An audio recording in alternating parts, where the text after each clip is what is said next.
From the end of 2017, beginning of 2018, there are major changes which will affect the whole of the Scottish private rental market, affecting both tenants and landlords, with the introduction of the new residential tenancy agreement. And there's a considerable concern and anxiety amongst some landlords about how this will impact on them. DG Alexander were consulted very heavily when the terms of this lease agreement were being discussed. We feel there are 5 that are probably the most significant and are worth discussing in more detail. First one, no minimum term in a contract. So a landlord will not sign a tenant up on a 6 or a 12-month lease, they'll just sign them up on an indefinite tenancy. Number 2, a landlord won't be able to bring a lease to an end unless the tenant has defaulted significantly on the terms of that contract or it falls within a number of prescribed grounds. Number 3, there will be a simple termination notice to replace the complicated notice to quit system that's in place at the moment. That will be a notice to vacate. Number 4, rents can be reviewed by a landlord once a year, but if a tenant feels that that review is unfair or unjust, they will be able to contest that. And number 5, and possibly one which concerns investor landlords the most, is that Scottish ministers will now be able to designate rent pressure zones in any areas that they feel that rents are increasing at an unsustainable level, and they will be allowed to apply caps on how much a landlord can increase the rent by.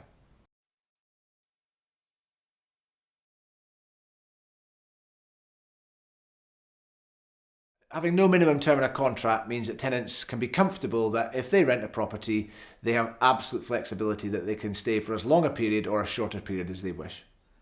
This was introduced really to give tenants security, that they would not ever feel as though they were trapped in a tenancy that was no longer appropriate for them or their family. Landlords may be concerned that this will result in a far higher turnover of tenants, but in reality, tenants don't want to leave properties. If you found a tenant who's looking for a home, and you are making sure that you're providing them with good quality rental accommodation and you're fulfilling all your obligations as a landlord, then why would that tenant wish to leave? Our average tenancy, even bearing in mind that we have a lot of city centre properties which are in their very nature attract transient tenants, is still in excess of 25 months, which clearly shows us that most tenants will stay well beyond the initial fixed term of their lease agreement. I think what's going to be important for landlords is that they actually question and find out about who their prospective tenants are, and ascertain that this is somebody looking for a long-term home. And if a landlord makes sure that that is the case, and then, as I say, looks after that tenant, I do not think they need to be too concerned that they're going to have a much higher turnover of tenants.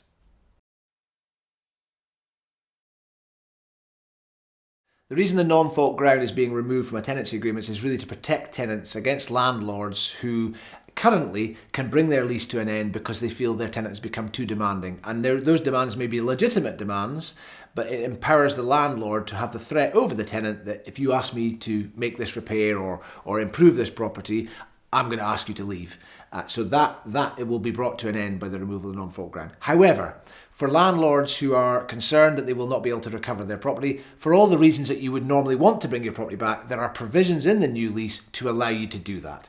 And those main provisions are, if you want to sell your property, if you or a family member want to move into the property, if the property is to be refurbished significantly, if you need to change it for a different business use, so short-term let it, if the tenant has displayed antisocial behaviour, if the tenant has significantly breached the terms of the lease agreement, convicted of immoral or improper use of the property, or you've lost your HMO licence under HMO circumstances. So this should reassure most landlords that they have the ability to recover possession of their property. Discretionary grounds over antisocial behaviour are a concern for landlords, because now they would need to wait until there had been significant antisocial behaviour, significant enough that they felt the first tier tribunal would grant them an eviction. For some landlords, that's quite a concern. They don't want to wait until it's become so serious before they can recover their property. And criminal activity, again, currently with the short assured lease agreement, if you have good enough reason to believe, or you're suspicious personally that there's illegal activity or improper use of your property, you can serve 2 months' notice, and the tenant has to leave. There needs to be no evidence. Now you will need to wait until there's been a criminal conviction.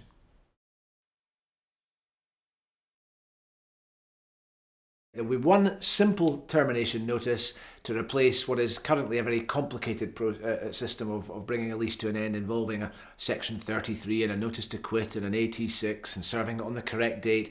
Quite simply now, if you have a prescribed ground, you will be able to serve a notice to vacate, and that notice will be 4 weeks if the tenancy has been for less than 6 months, or 3 months notice if the tenancy has gone beyond 6 months. And that's a fairly significant change, because currently, to bring a short assured lease agreement to an end, the tenant would be given 2 months notice, so that will now increase to 3 months notice for any leases beyond 6 months. Rent reviews will now be allowed, or going forward will be allowed on an annual basis. A landlord will be able to look at their tenancy, look at the local market and review the rent. A tenant, however, will have the ability to contest a rent review if they deem it to be unfair or unjustified, and they will be able to refer any rent review to the first tier tribunal, who will then look to see the wider market and decide whether or not that review is fair and reasonable. At the moment, with a short assured lease agreement, a landlord can review the rent whenever they like, once you've gone beyond the initial 6 or 12 month term. But in reality, most landlords don't review their rent every year on the year. It's sometimes a little bit beyond a year, maybe it's at 18 months, depending on who their tenants are. And I actually think now that there are legislation stating that it can be reviewed every year, I think more landlords will review it, and they'll review it on the anniversary of the let and make sure they take every opportunity to do that each 12 months during the course of the tenancy.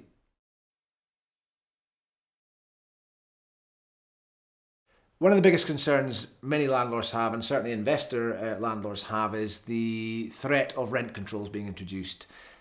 Scottish ministers will be empowered to such an extent that if they recognise what will be deemed as rent pressure zones, so areas within cities or any area where rents are going up at an unsustainable level, they will be able to introduce a cap limiting the amount a landlord can review the rent.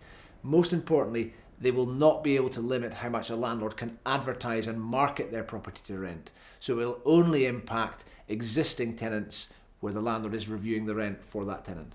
I can see that the reason this is being introduced is if there are residents living in city centres who have maybe been there for 10, 15, 20 years, and around them are transient tenants moving in and out, and the rents are increasing at high levels, then yes, that tenant could be faced with a situation when they can't afford market rent. And this is a tool that the Scottish ministers will have if they feel it's appropriate to protect that type of tenancy. Well, it's difficult to see exactly what the impact will be, because most of the rent pressure zones, as I would imagine it, will be in city centre locations where naturally you will have a more transient tenant type. So tenants are passing through. Our average lease is about 25 months. We have a very diverse portfolio covering, houses, flats, city centre locations further out of town. And if your tenant is naturally moving on every 25 months, well, at that stage, you can review the rent to as much as you like, as much as the market will allow. Within the grounds for bringing a lease to an end, I think some of the grounds highlight a few of the weaknesses within this legislation. For instance, a landlord or a family member wishes to move back into the property. How distant a family member is that? How long do they need to be moving back into the property before it's deemed appropriate to bring the tenancy to an end? A refurbishment to be carried out. To what extent are they carrying out the refurbishment? Is putting a new bathroom in, does that justify bringing your tenancy to an end? And I think above all, the individual or individuals who are going to be left to police this will be the tenants. So it'll be down to the tenant to decide whether they feel as though they have been cheated or dealt with unfairly or unreasonably, and it'll be down to the tenant to find out, did the landlord sell the property? Did the landlord move a family member back in? So I feel that this legislation is being introduced to provide more clarity, more understanding, and more security to tenants, but in actual fact there are still quite a lot of questions that remain unanswered, and I don't think it will be until we're quite far through next year, and a number of cases have been raised and dealt with before we're going to know the answers to these questions. And I suppose ultimately, who it is that's going to be looking after the tenant if a landlord has found a loophole and has asked the tenant to leave for grounds which they had no intention of ever fulfilling. a lot of questions that are yet to be answered, and a lot of uncertainty out there with this new legislation being introduced. I think some of the bigger concerns are, how will I be able to get rid of a tenant if there's a bad tenant in my property? Will I be able to recover the property?